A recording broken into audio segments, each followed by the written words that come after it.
This is so impressive that people are saying that this is fake, that it cannot be real, but Tesla says that nothing in this new Optimus video is sped up or CGI, which makes it really impressive. Yes, no CGI, so get ready to party! Also, markets are up because Fed expects to cut rates sooner. Personally, I'm really happy with the progress, and James says it's extremely impressive. This blew my mind right out of my head, says Farzad. And Elon Musk just revealed the stunning progress that Tesla is making. So much engineering has gone into the hands. In a year, it will be able to thread a needle. So if in a year it will be able to thread a needle, what will happen a year after that and then a year after that? At some point, Optimus bots will be making more Optimus bots. Now look at this picture. Farzad says it is leaning to one side. He thinks it's leaning slightly to the left. But someone says that Ross Gerber is concerned that it is leaning towards the right. The AI and robotics career page has changed on Tesla's website and now includes 8 chapters. But of course, you would see this on any car manufacturer's website. You will see a bot, an FSD chip, a dojo chip and a dojo system and neural networks, autonomy algorithms, code foundations, evaluation infrastructure. Don't tell anyone because Tesla stock may actually then go up really quickly before I buy a lot more Tesla stock. Here's a list of some of the upgrades. I like the 10 kilogram total weight reduction without sacrifice. Better, but lighter. The day the bot is handling eggs, soon maybe it will be able to actually cook one as well. And Elon actually posted the whole video on his main timeline. It got 30 million views almost. There's some bad news for the Tesla Model 3 in the US. It will lose the whole $7,500 tax credit. My understanding is only the performance version will be unaffected. And it's due to LFP cells from China because Panasonic and Tesla couldn't increase 2170 cell production in Giga Nevada enough. And I was also surprised, how come the batteries from South Korea also make Tesla's vehicles not eligible for the credit? Because the legislation is aimed specifically at China, and any country with a free trade agreement should be fine. But LG Chem in South Korea uses separators and cathodes from China in their 2170 cells, so it's a problem. And Tesla also confirmed this unfortunate news on X. The silver lining here is that it will actually help Q4 deliveries because people will be rushing to take advantage of that tax credit, but next year it's going to suck. But also remember that earlier this year, Tesla did lose the federal tax credit, part of it, and then it actually came back. So maybe the news is not as bad as it appears right now. But here is some good news. Best Western International is partnering with Tesla to bring EV charging stations to 2,000 hotels throughout North America with plans to expand internationally. And this is fairly important to know. Starting today, Cybertruck reservation holders will have to pay a $1,000 early access deposit to convert existing reservations into orders, and of course, it will be credited to your final purchase price upon delivery. Many people thought that Tesla is asking every single person who ever put a deposit down to now pay $1,000, but this is not at all what it is.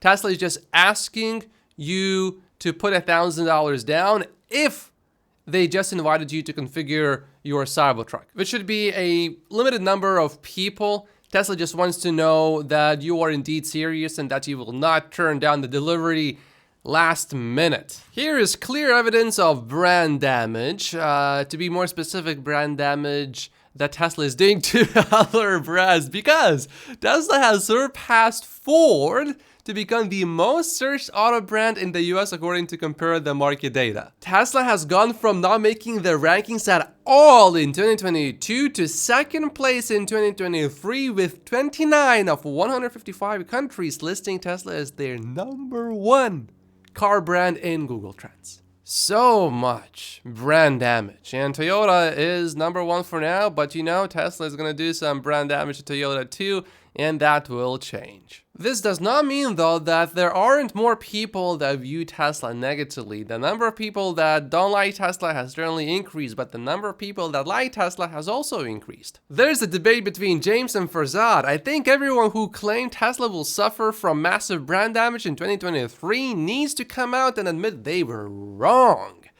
But James replies that no, there is no question the brand has taken a hit. Lower prices can cover a lot of warts and do a good job at expanding the market and people's interest, but it's the worst way to do it. They wouldn't do it if they had another way to raise demand. But how about the rest of the car market's pricing and bloated inventories for high margin products from manufacturers? We cannot claim price decreases are due to brand damage when the entire market is down significantly, auto market.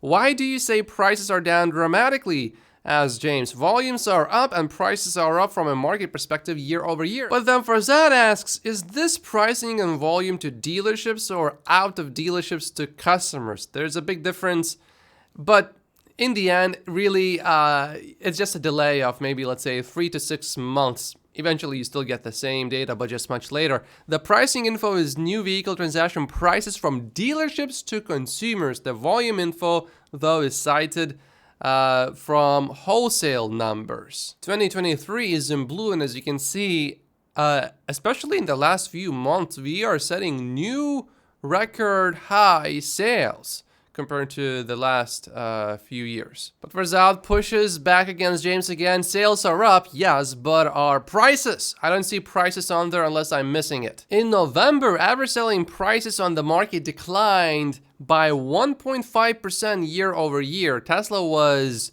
minus 20.5%, but really actually over 30% after the $7,500 tax credits. November marks the third consecutive month that new vehicle transaction prices were lower year over year. In fact, the past 3 months marked the only time in the past decade that the monthly new vehicle average transaction prices did not increase year over year. So one way to interpret this data is to say, well, Tesla just does things before anyone else even thinks of doing these things. Tesla discounted all of its vehicles before everyone else started doing so. Farzad replies with also how many of the automakers at higher average selling prices grew their business by 40% year over year.